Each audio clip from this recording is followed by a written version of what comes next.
Concept की पाठशाला में आपका फिर से एक बार स्वागत है। देखिए, आज का जो वीडियो है वो थोड़ा सा, यह जो वीडियो है आपको पिछले वाले वीडियो की तुलना में बहुत सारा लेट हो गया है। ठीक है, लेट होने का कारण यह है कि हम जो है वो ऑफलाइन बैच को थोड़ा सेटल करने में बिजी हो गए थे। पहले मेरा जो ऑफलाइन क्लास चलता था वो सिर्फ सुबह में चलता था, लेकिन अधिक बच्चा हो जाने के कारण अब एक बैच जो है हमको शाम में करना पड़ा है। ठीक है, अब शाम में करने के कारण थोड़ा सा ध्यान जो है उधर ऑफलाइन में शाम वाला में चला गया था, जिसके कारण यूट्यूब पे से थोड़ा सा ध्यान जो है हट गया था। लेकिन अब टेंशन वाली बात नहीं है, अब जो है यहाँ पे आपको यूट्यूब में वीडियो जो है एकदम प्रॉपर वे में आपको मिलने लगेगा। यानी कि यहाँ जो है या तो कंटिन्यू मिले, रोज करके मिले तब, या एक एक दिन गैप करके मिले तब। यानी कि यहाँ से जो है आपको वीडियो हमेशा क्या होता रहेगा, मिलते रहेगा। इसका कारण भी है, इसका कारण यह है कि अब जो है आपको ऑफलाइन के साथ साथ ऑनलाइन की भी पढ़ाई करना होगा। काहे कि आने वाला बहुत सारा एग्जाम है। दरोगा का भी एग्जाम आने वाला है जून में, जैसा कि अभी सुनने में आ रहा है कि जून में दरोगा और सिपाही दोनों का एक साथ आएगा। आने वाले एग्जाम में एमटीएस का एग्जाम है। ठीक है, इन सभी एग्जामों के लिए, ठीक है, सभी एग्जामों के लिए अभी जो है, जो आपका एग्जाम हुआ है 12th का, उसका रिजल्ट आया है और इन सभी एग्जामों का तैयारी यहाँ पे स्टार्ट हो चुका है, ऑफलाइन भी और साथ साथ आज से ऑनलाइन भी। ठीक है, तो जो स्टूडेंट आपकी नज़र में होंगे, जो 12th पास किए होंगे, उनके लिए सुबह में भी बैच है और शाम में भी बैच है। ठीक है, उनको एक बार जरूर यहाँ पे कॉन्सेप्ट की पाठशाला में भेजिएगा। यानी कि जो चकिया के आसपास गांव शहर या चकिया के ही स्टूडेंट हैं जो चाहते हैं कि कंपटीशन का तैयारी हमको करना है, यानी कि जो स्टूडेंट यह चाहते हैं कि हमको हर हाल में नौकरी पाना है, तो उनको एक बार जरूर इस कॉन्सेप्ट की पाठशाला का एड्रेस दीजिए, कॉन्सेप्ट की पाठशाला में भेजिए। आप भेजने वाले और पढ़ने वाले किसी को भी हम निराश नहीं होने देंगे। ठीक है, तो ये आप लोग से विनती है कि जो भी है उनको जरा सा आप लोग क्या कीजिए, बताइए और बता के यहाँ पे कॉन्सेप्ट की पाठशाला में भेजिए। ठीक है, आज जो हम यहाँ पे आए हैं आप लोग के सामने, वह स्टैटिक्स और करंट अफेयर्स पढ़ाने आए हैं। सर, स्टैटिक्स और करंट अफेयर्स क्यों पढ़ाने आए हैं? तो स्टैटिक्स और करंट अफेयर्स इसलिए पढ़ाने आए हैं कि आने वाले जितना भी एग्जाम है, उन सभी एग्जाम में यह दो बातों का बहुत ज़्यादा, इन दोनों चैप्टरों का बहुत ज़्यादा रोल होने वाला है, एक स्टैटिक्स और करंट अफेयर्स। हर एक एग्जाम में स्टैटिक्स और करंट अफेयर्स से आपका क्वेश्चन रह ही रहा है, हर एक हाल में रह रहा है। ठीक है, चाहे एमटीएस का एग्जाम हो, चाहे सिपाही का एग्जाम हो, चाहे दरोगा का एग्जाम हो, चाहे आने वाले अन्य एग्जाम हो। ठीक है, उन सब के लिए स्टैटिक्स और करंट अफेयर्स जरूरी है। तो आज जो हम लोग पढ़ेंगे स्टैटिक्स, और हम जो पढ़ाएंगे, ठीक है, हम जो पढ़ाएंगे, मेरा जो पढ़ाने का तरीका है, स्टैटिक्स और करंट अफेयर्स दोनों को एक साथ पढ़ाएंगे। ठीक है, ताकि आपको स्टैटिक्स भी समझ में आए और स्टैटिक्स से जो करंट अफेयर्स पूछता है वो भी आपको क्या है, समझ में आए। जैसे कि आज हम पढ़ाने वाले हैं आपको नोबेल पुरस्कार। क्या पढ़ाने वाले हैं? नोबेल पुरस्कार। तो नोबेल पुरस्कार में क्या पढ़ाएंगे सर? तो नोबेल पुरस्कार में आपको बस इतना ही नहीं बता देंगे 2022 में किसको किसको नोबेल पुरस्कार मिला है, इसके साथ हम यह बताएंगे कि नोबेल पुरस्कार का इतिहास क्या रहा है।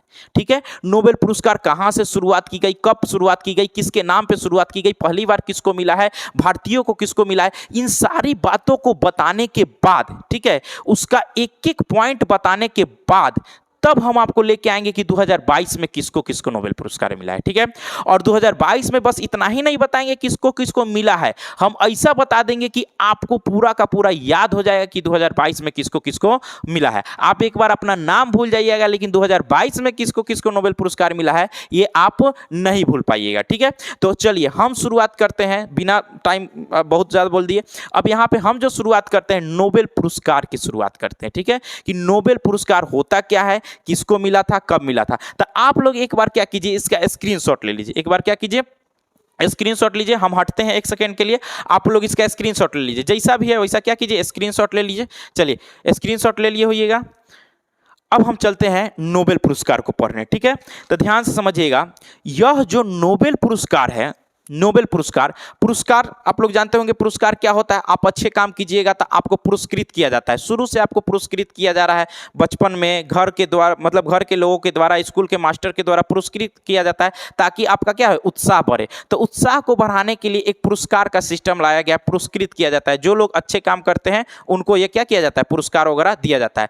तो आपको ये छोटे लेवल से लेके और पूरे हाईएस्ट लेवल में जो सबसे विश्व का जो सबसे बड़ा पुरस्कार होता है वह मेरा होता है नोबेल पुरस्कार। विश्व का जो सबसे बड़ा पुरस्कार होगा वो मेरा कौन होगा? नोबेल पुरस्कार, यानी कि सर्वोच्च पुरस्कार होता है। ठीक है, तो इसके बारे में सबसे पहला पॉइंट यह हुआ कि यह विश्व का सर्वोच्च पुरस्कार है। सर्वोच्च मतलब सबसे ऊपर का पुरस्कार है। ठीक है, तो देखिए पहला पॉइंट क्या हो गया? विश्व का सर्वोच्च पुरस्कार है, विश्व का सबसे बड़ा पुरस्कार यही है। इसकी शुरुआत कब की गई थी, यानी कि यह जो दिया जा रहा है पुरस्कार कब से दिया जा रहा है? तो यह जो आपको पुरस्कार दिया जा रहा है यह 1901 ईस्वी से दिया जा रहा है। कब से दिया जा रहा है? 1901 ईस्वी से दिया जा रहा है। तो बताइए विश्व का सबसे सर्वोच्च पुरस्कार कौन सा? नोबेल पुरस्कार। कब से इसकी शुरुआत की गई थी? तो इसकी शुरुआत 1901 ईस्वी में की गई थी। कब की गई थी? 1901 ईस्वी में की गई थी। ठीक है, अब देखिए हर एक पुरस्कार का अपना अपना क्षेत्र होता है। ठीक है, कोई पुरस्कार फिल्म अवार्ड में दिया जाता है, कोई पुरस्कार जो है पत्रकारिता के क्षेत्र में दिया जाता है। उसी तरह नोबेल पुरस्कार जो है आपसे पूछता है कि नोबेल पुरस्कार कितने क्षेत्रों में दिया जाता है, यानी किसको किसको नोबेल पुरस्कार मिल सकता है? तो नोबेल पुरस्कार 6 क्षेत्र में काम करने वाले लोगों को या संस्थाओं को मिल सकता है। वह 6 क्षेत्र कौन सा है? तो 6 क्षेत्र को एकदम हम आराम से याद करेंगे कौन कौन सा वह 6 क्षेत्र है जिसमें नोबेल पुरस्कार दिया जाता है। तो देखिए नोबेल पुरस्कार कितना क्षेत्र में दिया जाएगा? 6 क्षेत्र में। कौन कौन सा क्षेत्र है? तो देखिए 2 गो होता है हम लोग के जीएस से, यानी कि जीके वाले थी जनरल साइंस वाले पोर्शन से। तो जनरल साइंस में हम लोग का एक सब्जेक्ट पढ़ते हैं, फिजिक्स केमिस्ट्री और बायो पढ़ते हैं। तो इसमें बायो वाला में नहीं मिलता है, 2 गो में मिलता है। कौन कौन सा? तो देखिए यहाँ पे जो आपको मिलेगा, एक जो दिया जाएगा आपको भौतिकी के क्षेत्र में। कौन से क्षेत्र में? भौतिकी वाले क्षेत्र में, यानी कि फिजिक्स वाले क्षेत्र में मिलेगा। ठीक है, यानी कि फिजिक्स के क्षेत्र में आप अच्छा खोज करते हैं, अच्छा काम करते हैं, तो आपको इसमें नोबेल पुरस्कार दिया जाएगा। तो 2 गो याद रखें, फिजिक्स और रसायन। कौन सा? फिजिक्स और रसायन। तो 2 गो क्या हो गया? फिजिक्स, और एक हो गया फिजिक्स, दूसरा रसायन। बोलना है आपको, एक फिजिक्स एक रसायन। क्या बायो में इसमें दिया जाएगा? तो नहीं सर, बायो में इसमें नहीं दिया जाएगा। तो 2 गो याद रखना है, फिजिक्स और रसायन। अब 2 गो नाम और याद रखना है 100 से। 2 गो नाम क्या है? 100 से। एक हो गया शांति और एक हो गया साहित्य। एक हो गया शांति और एक हो गया क्या? साहित्य। यानी कि शांति के क्षेत्र में आपको दिया जाएगा। किस क्षेत्र में दिया जाएगा? शांति के क्षेत्र में। आप ऐसा काम कीजिएगा कि 2 गुटों में अगर शांति बनाने का काम किए हैं तो आपको शांति के क्षेत्र में दिया जाएगा। साहित्य के क्षेत्र में क्या हो जाएगा सर? तो साहित्य अगर आप अच्छा लेखन करते हैं, अच्छा साहित्य लिखते हैं, ठीक है, तो उस क्षेत्र में आपको क्या दिया जाएगा? दिया जाएगा। तो देखिए पहला तो 2 गो हो गया, कौन कौन सा? 2 गो करके याद रखेंगे, एक भौतिकी एक रसायन। बायो इसमें नहीं आता है, बायो को बाय बाय कर दीजिए, बायो को क्या कर दीजिए? बाय बाय कर दीजिए, बायो इसमें नहीं आएगा। कौन आ जाएगा सर? फिजिक्स और रसायन। फिर 100 से 2 गो नाम, एक शांति और एक साहित्य। 100 से 2 गो नाम, एक शांति और एक साहित्य। फिर 2 गो याद रखना है आपको, एक चिकित्सा और अर्थशास्त्र। एक चिकित्सा और अर्थशास्त्र। कौन हो गया?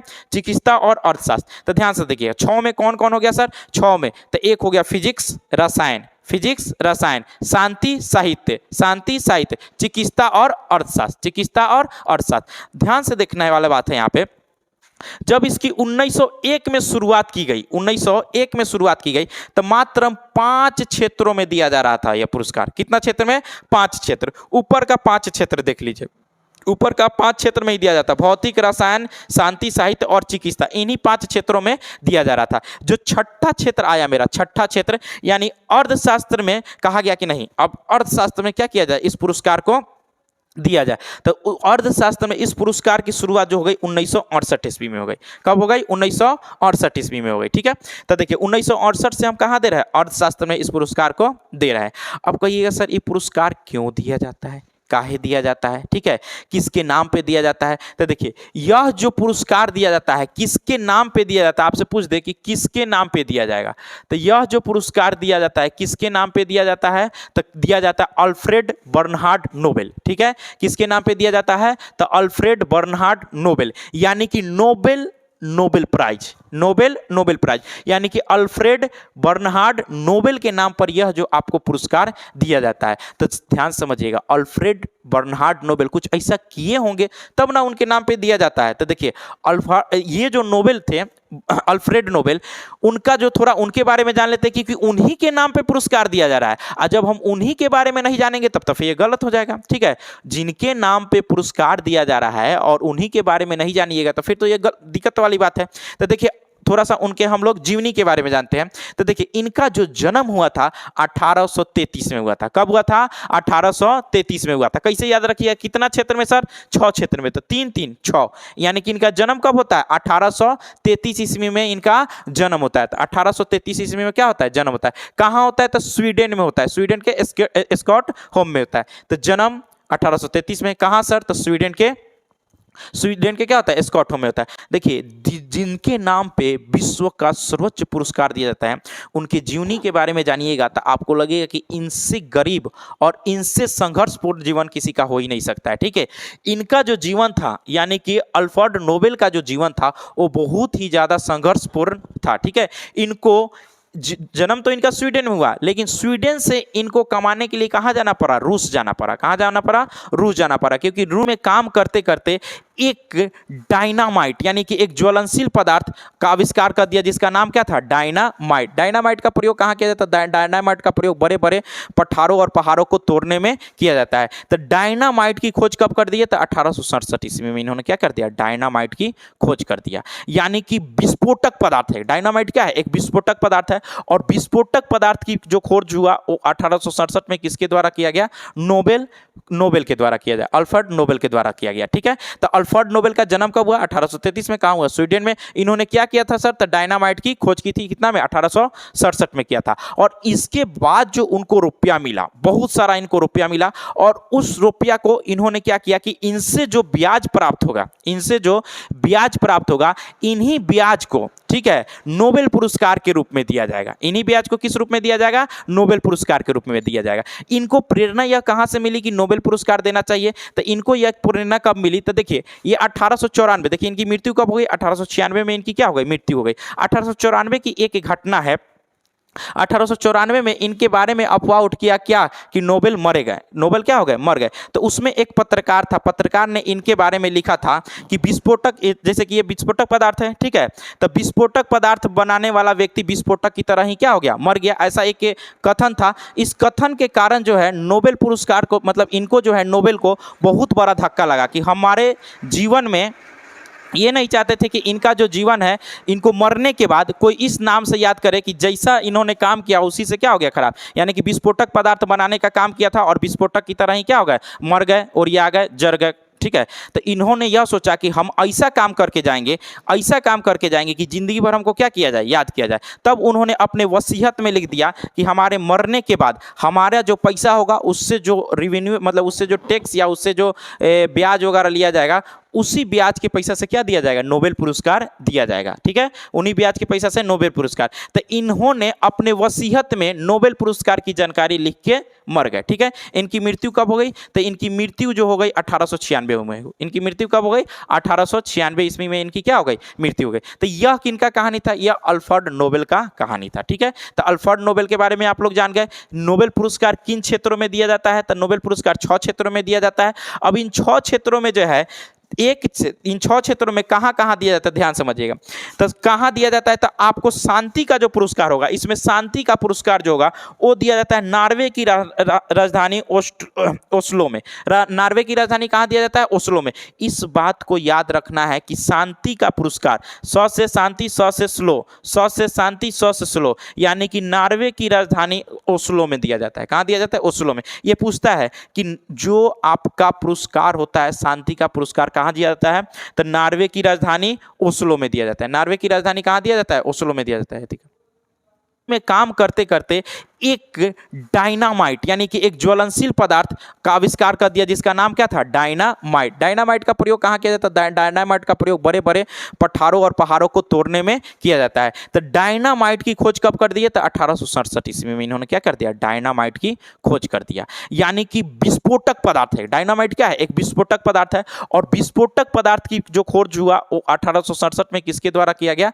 नोबेल के द्वारा किया गया, अल्फ्रेड नोबेल के द्वारा किया गया। ठीक है, तो अल्फ्रेड नोबेल का जन्म कब हुआ? 1833 में। कहां हुआ? स्वीडन में। इन्होंने क्या किया था सर? तो डायनामाइट की खोज की थी। कितना में? 1867 में किया था। और इसके बाद जो उनको रुपया मिला, बहुत सारा इनको रुपया मिला, और उस रुपया को इन्होंने क्या किया कि इनसे जो ब्याज प्राप्त होगा, इन्हीं ठीक है, नोबेल पुरस्कार के रूप में दिया जाएगा। इन्हीं ब्याज को किस रूप में दिया जाएगा? नोबेल पुरस्कार के रूप में दिया जाएगा। इनको प्रेरणा यह कहां से मिली कि नोबेल पुरस्कार देना चाहिए? तो इनको यह प्रेरणा कब मिली? तो देखिए ये 1894, देखिए इनकी मृत्यु कब हो गई? 1896 में इनकी क्या हो गई? मृत्यु हो गई। 1894 की एक घटना है। 1894 में इनके बारे में अफवाह उठ किया क्या कि नोबेल मरे गए। नोबेल क्या हो गए? मर गए। तो उसमें एक पत्रकार था, पत्रकार ने इनके बारे में लिखा था कि विस्फोटक, जैसे कि ये विस्फोटक पदार्थ है, ठीक है, तो विस्फोटक पदार्थ बनाने वाला व्यक्ति विस्फोटक की तरह ही क्या हो गया? मर गया। ऐसा एक कथन था। इस कथन के कारण जो है नोबेल पुरस्कार को, मतलब इनको जो है नोबेल को बहुत बड़ा धक्का लगा कि हमारे जीवन में ये नहीं चाहते थे कि इनका जो जीवन है, इनको मरने के बाद कोई इस नाम से याद करे कि जैसा इन्होंने काम किया उसी से क्या हो गया? खराब। यानी कि विस्फोटक पदार्थ बनाने का काम किया था और विस्फोटक की तरह ही क्या हो गए? मर गए, ओरिया गए, जर गए। ठीक है, तो इन्होंने यह सोचा कि हम ऐसा काम करके जाएंगे, ऐसा काम करके जाएंगे कि जिंदगी भर हमको क्या किया जाए? याद किया जाए। तब उन्होंने अपने वसीयत में लिख दिया कि हमारे मरने के बाद हमारा जो पैसा होगा उससे जो रिवेन्यू, मतलब उससे जो टैक्स या उससे जो ब्याज वगैरह लिया जाएगा, उसी ब्याज के पैसा से क्या दिया जाएगा? नोबेल पुरस्कार दिया जाएगा। ठीक है, उन्हीं ब्याज के पैसा से नोबेल पुरस्कार। तो इन्होंने अपने वसीयत में नोबेल पुरस्कार की जानकारी लिख के मर गए। ठीक है, इनकी मृत्यु कब हो गई? तो इनकी मृत्यु जो हो गई 1896 में। इनकी मृत्यु कब हो गई? 1896 ईस्वी में इनकी क्या हो गई? मृत्यु हो गई। तो यह किनका कहानी था? यह अल्फ्रेड नोबेल का कहानी था। ठीक है, तो अल्फ्रेड नोबेल के बारे में आप लोग जान गए। नोबेल पुरस्कार किन क्षेत्रों में दिया जाता है? तो नोबेल पुरस्कार 6 क्षेत्रों में दिया जाता है। अब इन 6 क्षेत्रों में जो है इन 6 क्षेत्रों में कहां कहां दिया जाता है? ध्यान समझिएगा। तो कहां दिया जाता है? तो आपको शांति का जो पुरस्कार होगा, इसमें शांति का पुरस्कार जो होगा वो दिया जाता है नॉर्वे की राजधानी ओस्लो में। नॉर्वे की राजधानी कहां दिया जाता है? ओस्लो में। इस बात को याद रखना है कि शांति का पुरस्कार, स से शांति, स से स्लो, स से शांति, स से स्लो, यानी कि नॉर्वे की राजधानी ओस्लो में दिया जाता है। कहां दिया जाता है? ओस्लो में। ये पूछता है कि जो आपका पुरस्कार होता है, शांति का पुरस्कार, कहां दिया जाता है? तो नॉर्वे की राजधानी ओस्लो में दिया जाता है। नॉर्वे की राजधानी कहां दिया जाता है? ओस्लो में दिया जाता है। ठीक है, देखिए, तो आपको जो हम बता रहे थे, आपको यह बता रहे थे कि जो इसमें से 6 पुरस्कार हैं, ठीक है, इस 6 में से शांति का पुरस्कार जो दिया जाता है ओस्लो, स से शांति, स से स्लो। ठीक है, तो इसको याद रखिएगा, ओस्लो में, नॉर्वे के ओस्लो में। अब बाकी 5 का पुरस्कार जो दिया जाता है स्टॉकहोम में दिया जाता है। कहाँ दिया जाता है? स्टॉकहोम में दिया जाता है। ठीक है, अब जरा हम आगे समझते हैं कि इस क्षेत्र में नोबेल पुरस्कार जो मिला, इस नोबेल पुरस्कार को पाने वाले भारतीयों का क्या नाम है? यानी कि नोबेल पुरस्कार पाने वाले भारतीयों में कौन कौन है, इस बात को हम लोग क्या करने जा रहे हैं? जानने जा रहे हैं। तो देखिए, नोबेल पुरस्कार पाने वाले भारतीय, तो नोबेल पुरस्कार पाने वाले सबसे पहले जो भारतीय थे उनका नाम था रविंद्रनाथ टैगोर। क्या नाम था? रविंद्रनाथ टैगोर। कब मिला था? तो उनको जो मिला था 1913 ईस्वी में मिला था। एक सेकेंड, अल्लाह कुछ हो रहा है, ध्यान समझिएगा। उनको कब मिला था? तो 1913 ईस्वी में मिला था। तो रविंद्रनाथ टैगोर को सबसे पहला नोबेल पुरस्कार मिला। यहीं से आपका क्वेश्चन बनता है, सबसे पहला पुरस्कार किसको मिला? रविंद्रनाथ टैगोर को 1913 ईस्वी में। किस क्षेत्र में दिया गया? तो साहित्य के क्षेत्र में दिया जाए, यानी कि साहित्य का नोबेल पुरस्कार मिला। किस, उनके पुस्तक का नाम क्या था? तो गीतांजलि। क्या नाम था? गीतांजलि। तो गीतांजलि के लिए सबसे पहला जो नोबेल पुरस्कार दिया गया था, किसको दिया गया था? रविंद्रनाथ टैगोर को 1913 ईस्वी में दिया गया था। ठीक है, फिर आते हैं दूसरा में सीवी रमन। क्या आते हैं? सीवी रमन। इनको कब दिया गया था? तो 1930 में। देखिए, 13 से कहाँ? 30। तो दूसरा सीवी रमन कब दिया गया था? 1930 ईस्वी में दिया गया था, भौतिकी के क्षेत्र में। किस क्षेत्र में दिया गया था? भौतिकी के क्षेत्र में। प्रकीर्णन, प्रकाश के प्रकीर्णन के बारे में इन्होंने खोज किया था, इनके बारे में बताया था, जिसके कारण इनको क्या मिला था? 1930 का नोबेल पुरस्कार मिला था। अब देखिए, हरगोविंद खुराना। ठीक है, तीसरा में कौन आते हैं? हरगोविंद खुराना। ये क्या थे? एक चिकित्सक थे। क्या थे? चिकित्सक थे। क्या थे? चिकित्सक थे। कब मिला था? 1968 में। 1930 से 1968 में। कब मिला था? 1930। डीएनए की व्याख्या एवं प्रोटीन संश्लेषण के लिए, डीएनए की व्याख्या एवं प्रोटीन संश्लेषण के लिए इनको दिया गया था। तो देखिए, हरगोविंद खुराना। ठीक है, तो खाने वाला यानी प्रोटीन संश्लेषण और डीएनए के लिए क्या मिला था? 1968 में दिया था। मदर टेरेसा, तो मदर टेरेसा के बारे में आप लोग जानते हैं कि जैसे कि शांति के लिए क्या मिला था इनको? नोबेल पुरस्कार मिला था। कब मिला था? 1989 में। कब मिला था? नवासी में, सॉरी 1979 में। कब मिला था? 1979 ईस्वी में मिला था, शांति के लिए नोबेल पुरस्कार। ठीक है, अब देखिए दूसरा जो पुरस्कार है, अगला जो है डॉक्टर सुब्रमण्यम चंद्रशेखर, इनको 1983 में दिया गया था भौतिकी के क्षेत्र में। कब दिया गया था? भौतिकी के क्षेत्र में दिया गया था। आगे देखिए अमर्त्य सेन, अमर्त्य सेन को कब मिला था? 1998 में मिला था। अमर्त्य सेन 1998, अर्थशास्त्र, अ से अमर्त्य, अ से अर्थशास्त्र, इस तरह से याद रखिए, अ से अमर्त्य, अ से अर्थशास्त्र। फिर मिला था बीएस न्यायपाल को 2001 में साहित्य क्षेत्र के लिए मिला था। बीएस न्यायपाल को 2001 में साहित्य के क्षेत्र के लिए, साहित्य में क्या मिला था? नोबेल पुरस्कार मिला गया था। उसके बाद 8 में वेंकटेन रमन रामकृष्णन, इनको मिला था। कब मिला था? 2009 में मिला था।